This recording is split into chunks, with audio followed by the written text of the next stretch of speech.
आप ये तो जानते ही हो कि समय के चलते जिंदगी और मौत प्रकृति का नियम है, जिसने बहुत से लोगों को एक्चुअली टेंशन में डाल दिया है। मैं बात कर रहा हूँ उन लोगों की जिन्होंने अपनी जिंदगियों में बहुत मेहनत करके एक ऐसे मुकाम पर पहुँच गए हैं कि उन्हें ये सोच के अच्छा नहीं लगता कि अब इसके आगे जिंदगी ना मिलेगी दोबारा।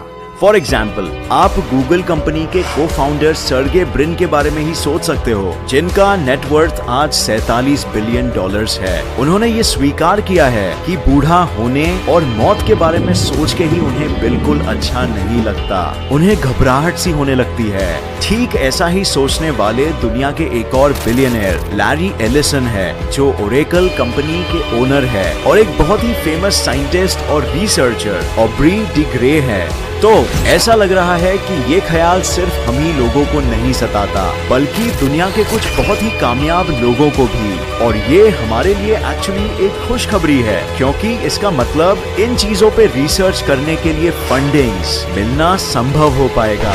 तो बिल्कुल ऐसा ही हो रहा है और काफी कम समय में साइंटिस्ट ने मेडिकल साइंस के विभाग में कुछ ऐसे अचीवमेंट्स हासिल किए हैं जिन्हें देख के आप गारंटीड चौंक जाएंगे और आपको एक अंदाजा हो जाएगा कि इंसान की असल काबिलियत आगे कहां तक होने वाली है। तो इसे समझना पहले जरूरी है कि एक इंसान की मौत कैसे होती है। हमारा शरीर एक मशीन की तरह काम करता है, जहां हार्ट इसका इंजन है, जो शरीर के दूसरे महत्वपूर्ण प्रक्रियाओं के हो पाने को संभव बनाता है। लेकिन यही ऑर्गन का फेलियर दुनिया के 52% लोगों के मौत का कारण भी बनता है, यानी आधे से भी ज्यादा जनसंख्या का किसी तरह के हार्ट डिजीज के वजह से मृत्यु हो जाता है। और फिर दूसरे रीजंस है अंदरूनी अंगों के कैंसर, ऑर्गन्स जैसे लिवर, पैंक्रियाज, लंग्स के failure, brain damage etcetera.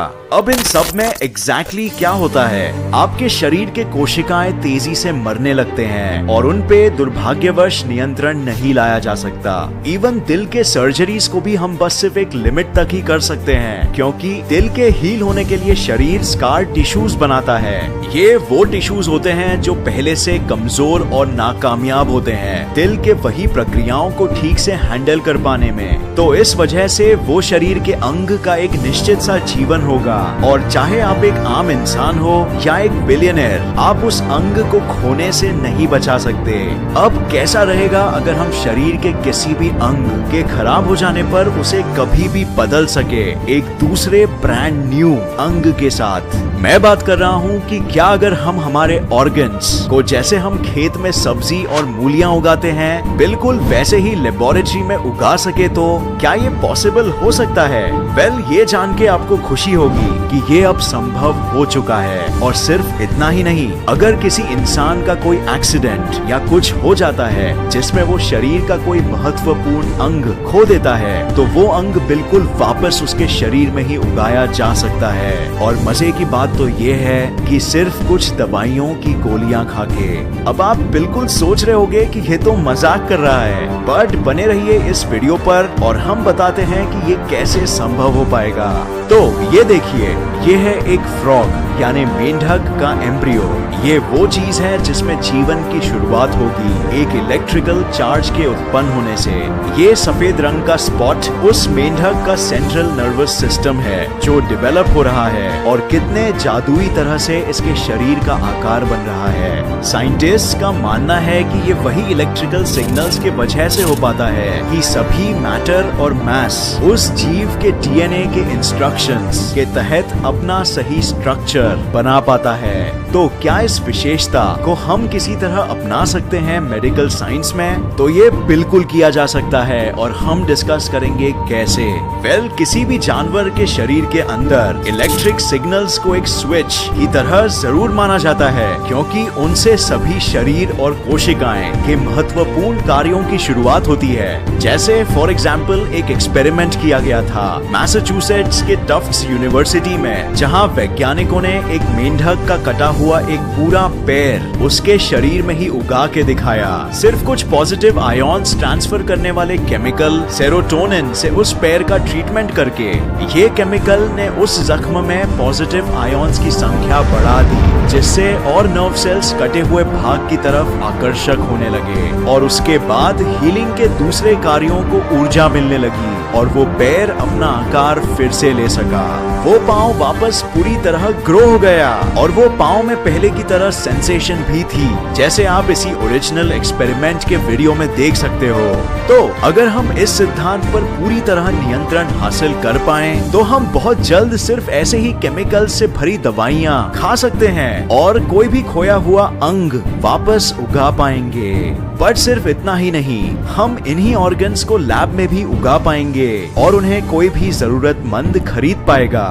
In fact इस पे अभी काम चालू है और बताया गया है कि 2 या 3 सालों में ही हम लिवर्स और पैंक्रियास जैसे ऑर्गन्स लैब में पूरी तरह बना दिए होंगे और ये संभव हो पाएगा स्टेम सेल्स के जरिए, जो एक्स्ट्रा सेल्यूलर मैट्रिक्स में स्थित होता है। ये सफेद सी चीज है एक्स्ट्रा सेल्यूलर मैट्रिक्स, जो कोशिकाओं को ऑर्गन से अलग करने के बाद दिखती है और हम सभी के शरीर में होती है। ये बेसिकली स्टेम सेल्स है, जिसमें हमारे जीन से भरे प्रोटीन्स होते हैं और अगर इसे शरीर से बाहर भी सही माहौल में रखा जाए तो ये धीरे धीरे वो सारे मांसपेशियों और टिश्यूज से अपने आप को रीजनरेट करने लगता है। तो ये एक हार्ट है जिसे बायोरिएक्टर नाम के मशीन में रखा गया है। बायोरिएक्टर बेसिकली एक नकली शरीर की तरह होता है। इस मशीन में वो सभी चीजें हैं जैसे ऑक्सीजन, ब्लड सप्लाई और इम्यून सिस्टम जो एक शरीर में होता है।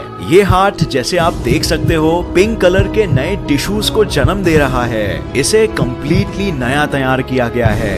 तो बेसिकली अब हमें वो ऑपरेशंस करके स्कार टिश्यूज के साथ जीने की जरूरत नहीं होगी। हम खुद नए ऑर्गन्स बना पाएंगे जो सीधा हमें एक नई शुरुआत ही दे देगा। ये टेक्नोलॉजी को टेस्ट भी किया गया है एक यूएस मरीन के पेशेंट पे, जो एक हादसे में अपना एक हाथ गवा बैठे थे। ऑपरेशन के बाद उनका हाथ वापस स्टिच तो कर दिया गया, पर उनके हाथ ने बहुत से मांसपेशियों को खो दिया था, जिससे वो उस हाथ का ज्यादा इस्तेमाल नहीं कर पा रहे थे।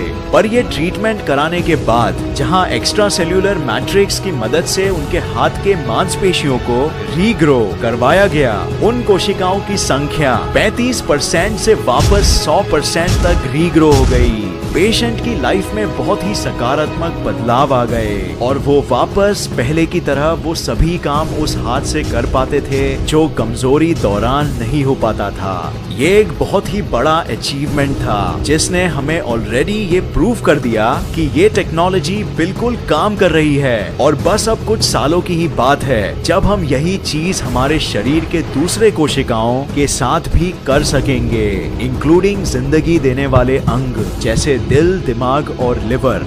और सबसे बड़ी बात, विज्ञान अब इंसान को वो उम्मीद दे पाएगा कि हम हैं आपका और आपकी जिंदगी का ख्याल रखने के लिए।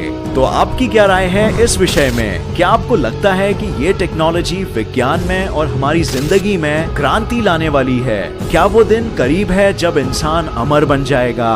और अगर अमर बन भी गया तो क्या ये हमारे लिए सही होगा?